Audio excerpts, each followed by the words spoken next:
Hi, everybody. This weekend, we'll dedicate the newest American icon on our National Mall, the National Museum of African American History and Culture. It's a beautiful building, 5 stories high and some 70 feet below the ground, situated just across the street from the Washington Monument. And this museum tells a story of America that hasn't always taken a front seat in our national narrative.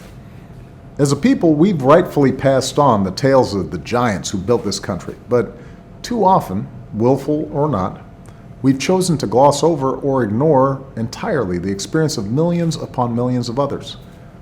But this museum chooses to tell a fuller story.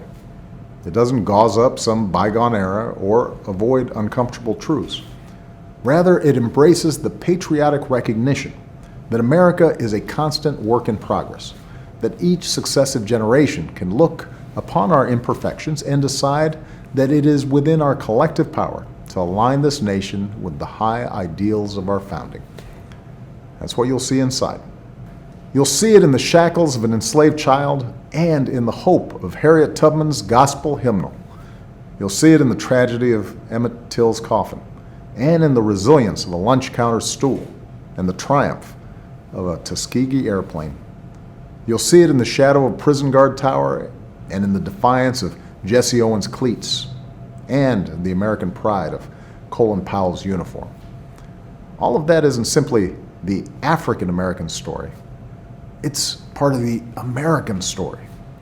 And so it is entirely fitting that we tell this story on our National Mall, the same place we tell the stories of Washington and Jefferson and our independence, the story of Lincoln, who saved our Union, and the GIs who defended it, the story of King, who summoned us all toward the mountaintop.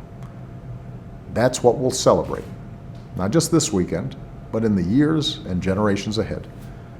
A fuller account of our glorious American story. It's a chance to reflect on our past and set a course for the future. Because here in this country, all of us, no matter what our station in life, have the chance to pick up the pen and write our own chapter for our time. Thanks, everybody, and have a great weekend.